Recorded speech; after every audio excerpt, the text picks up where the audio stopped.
हरिपुर नामक शहर में पप्पू का ढाबा नाम का एक मशहूर ढाबा था। ये ढाबा इतना मशहूर था कि आसपास के सभी लोग खाना खाने के लिए आते थे। उस ढाबे का खाना जो एक बार खा लेता तो उसका स्वाद भूल नहीं पाता। अगर कोई भी उस गांव में किसी भी काम से आता तो उस ढाबे का खाना खाए बगैर नहीं जाता। जितना ही वो ढाबा दिन पर दिन मशहूर होता जा रहा था, उतना ही उस ढाबे के मालिक का भी घमंड बढ़ता जा रहा था। अगर ढाबे का खाना बच जाता तो उसे उस खाने को फेंकना मंजूर था, लेकिन किसी जानवर या भूखे भिखारी को मुफ्त में देना मंजूर नहीं था। एक दिन की बात है, एक भिखारी उस ढाबे के पास से जा रहा था। वो काफी भूखा था। उसने बहुत दिनों से कुछ नहीं खाया था, तो वो ढाबे के मालिक के पास गया। मालिक, कुछ खाने को दे दो, बहुत भूख लगी है, बहुत भूख लगी है बाबूजी, कुछ खाने को दे दो। अरे जा जा, आगे जा, कुछ नहीं मिलेगा। कुछ दे दो खाने को, बहुत दिनों से कुछ खाया नहीं है, बहुत भूख लगी है बाबूजी। सुबह सुबह पता नहीं कहाँ कहाँ से आ जाते हैं मुंह उठा के, सारा दिन खराब कर दिया। रामू, ओ रामू, इसे बाहर तो निकाल। रामू भिखारी को ढाबे से धक्के मार मार कर निकाल देता है, पर मालिक को भिखारी के ऊपर जरा भी दया नहीं आती और भिखारी भूख के मारे बेहोश हो जाता है।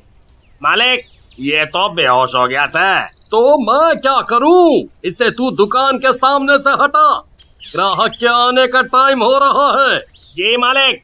मालिक, मालिक, लगता है ये मर गया।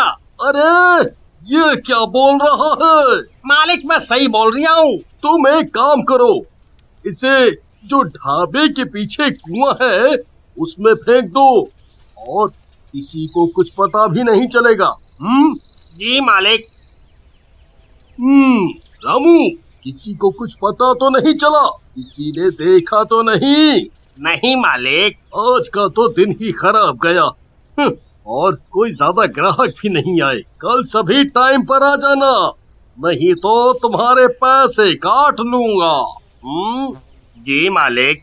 मालिक अपने सभी नौकरों को छुट्टी देकर वो भी अपने घर चला जाता है। मालिक को रास्ते में ऐसा लगता है जैसे कोई उसके पीछे पीछे चल रहा है। तभी मालिक रुक जाता है और पीछे देखने लगता है, पर वहाँ कोई नहीं होता। अरे मेरा वहम होगा। और वो चलने लगता है। तभी उसे अचानक कोई जोर से थप्पड़ मारता है। वो अपने चारों ओर देखता है, पर कोई नहीं था। वो जल्दी जल्दी चलने लगता है और अपने घर पहुँच जाता है। अरे भाग्यवान, जल्दी से खाना लगा दो, बड़े जोरों की भूख लगी है। जी अभी लाई। जैसे ही पत्नी खाना लेकर आती है, तभी भिखारी भूत उसकी पत्नी को जोर से धक्का देता है, जिसके कारण पत्नी के हाथ से सारा खाना गिर जाता है। अरे भाग्यवान, ये क्या किया? सारा खाना गिरा दिया। जी पता नहीं कैसे गिर गया, मुझे ऐसा लगा जैसे किसी ने मुझे धक्का दिया हो। आज का तो सारा दिन ही खराब गया। अगली सुबह मालिक अपने ढाबे पर काउंटर पर बैठा होता है। तभी एक ग्राहक आता है और कुर्सी पर बैठ जाता है और खाने का ऑर्डर देता है। रामू, जल्दी से खाना लेकर आओ। ये कैसा खाना है, इतना तीखा? क्या हुआ, खाना अच्छा नहीं है? ये कैसा खाना है? रामू, ओ रामू, आज तुमने ये कैसा खाना बनाया है? मालिक, पता नहीं कैसे हो गया, खाना तो अच्छा ही बनाया था। आज भी मालिक की कोई कमाई नहीं हुई थी और सारा खाना ऐसे ही वेस्ट हो जाता है। ये देखकर भिखारी बहुत खुश होता है। अगले दिन मालिक अपने नौकर से कहता है, आज ऐसा खाना बनाना कि लोग उंगलियां चाटते रह जाएं। और सभी नौकर और रामू खाना बनाने में लग गए। खाना बनकर तैयार हो जाता है।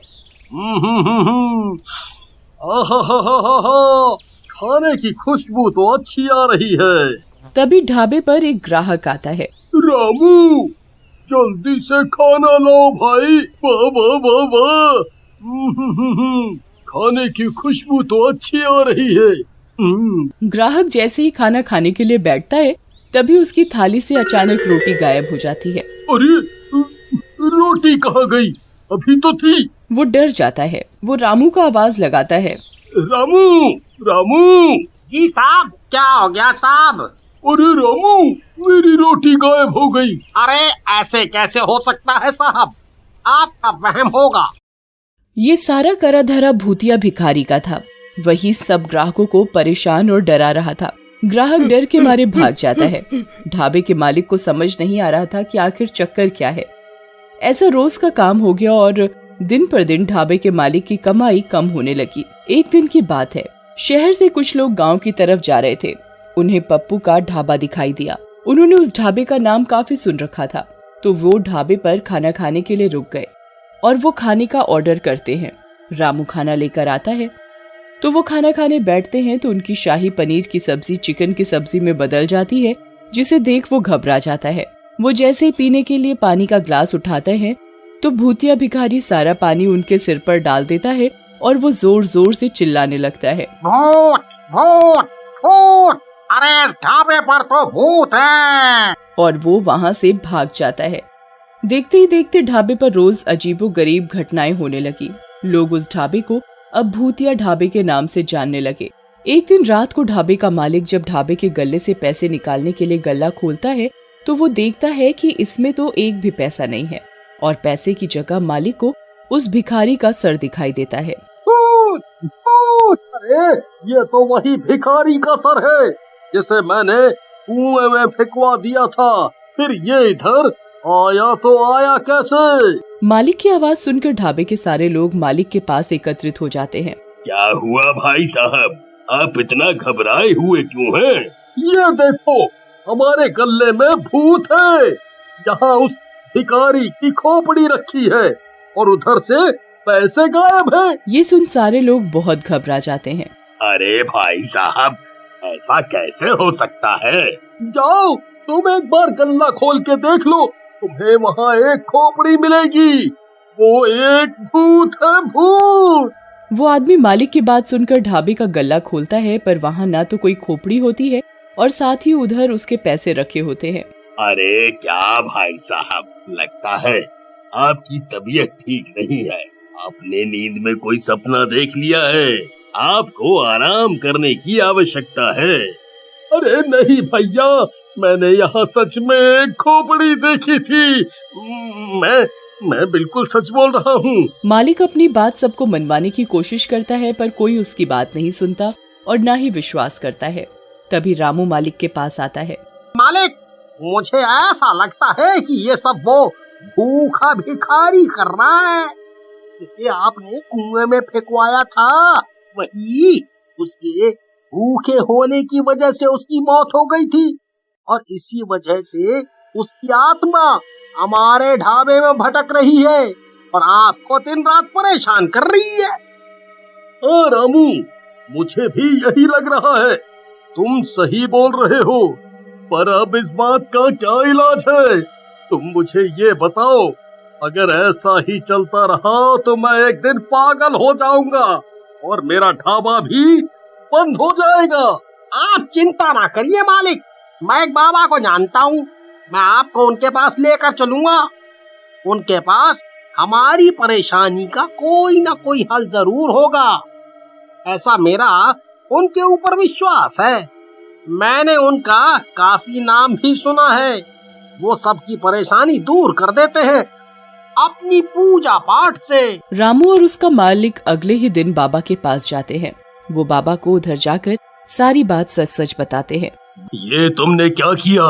तुमने एक भूखे भिखारी की जान ले ली। उसकी आत्मा भूख की वजह से ही तुम्हारे ढाबे में भटक रही है और तुम्हें परेशान कर रही है। बाबा जी, हमारी मदद करो, हमसे गलती हो गई। हम कभी नहीं करेंगे आगे से ऐसा। हमें माफ कर दो बाबा।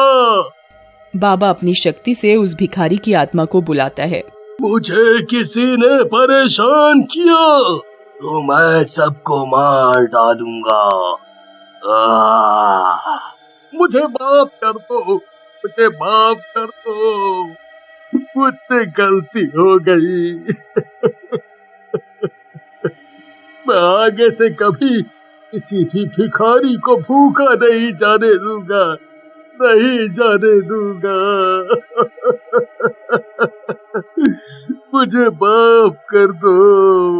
बाबा अपने लोटे से गंगा जल छिड़क कर उस भिखारी को मुक्त कर देते हैं और मालिक से हमेशा गरीबों को खाना खिलाने को बोलते हैं।